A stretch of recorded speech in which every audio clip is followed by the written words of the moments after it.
हरिओम। कुछ लोग बोलते हैं कि आप आश्रम के संचालकों का बचाव करते हैं, उनकी चाटुकारिता करते हैं, आदि आदि।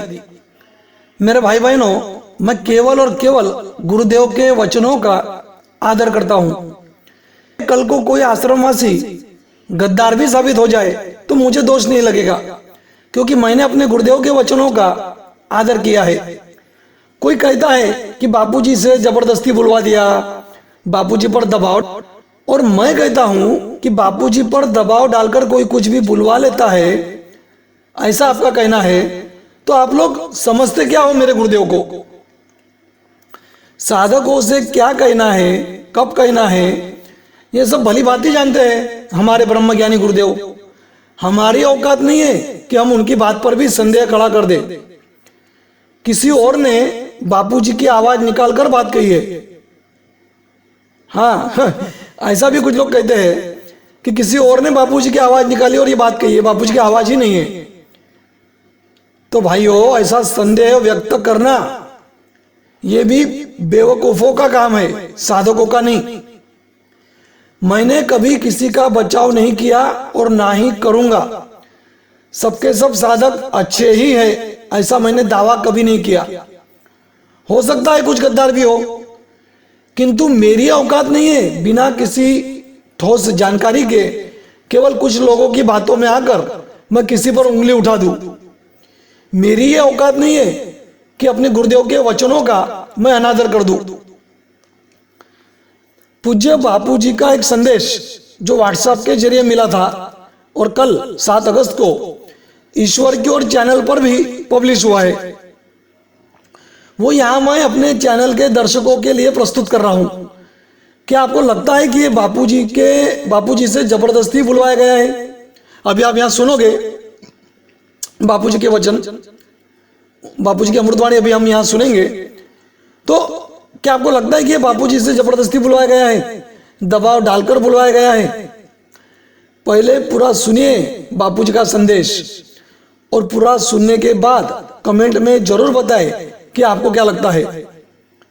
मेरी बात कहूं तो मेरे लिए गुरुदेव के वचन सर्वोपरि है।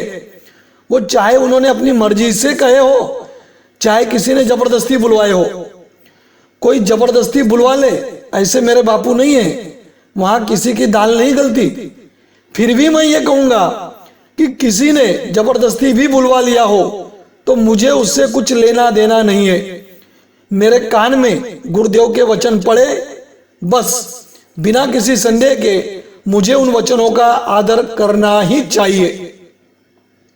हाँ, यदि किसी के पास कोई ठोस सबूत हो कि बापूजी की आवाज ही नहीं है, किसी और ने ये आवाज निकाली है, तो वो सबूत रखे, फिर हम भी मान लेंगे। किंतु बगैर किसी सबूत के केवल कुछ लोगों के भड़काऊ मैसेज पढ़कर मैं अपने गुरुदेव के वचनों पर संदेह करने लगूं, उस पर सवाल खड़ा कर दूं अपने गुरुदेव के वचनों पर, वो भी सिर्फ इसलिए कि लोग मुझे चाटुकार ना कहे, लोग मुझे गद्दार ना कहे, तो भाई जिसे जो कहना है खूब कहे, खूब गालियां दीजिए मुझे प्रभु जी। मैं अपने गुरुदेव के वचनों का आदर करता हूं, करता रहूंगा। पूज्य श्री का संदेश सुनने के बाद आप भी अपने विचार जरूर व्यक्त करें। कमेंट में जरूर बताना कि क्या आपको गुरुवचनों पर संदेह है। चलिए सुनते हैं। बुरा और जो है संचालकों का संभाल है, उनकी भक्ति सेवा मेरे से छुपी नहीं है। बाकी तो कुछ लोग हैं ना, वो जानबूझ के संचालकों को, आश्रमवासियों को बदनाम करते ताकि हम घुस जाएं।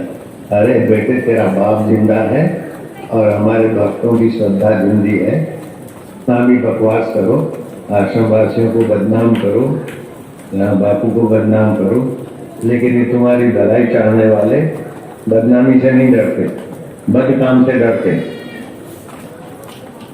बद कर्मों से नहीं लगते, बद कर्मों के आरोप से नहीं डरते।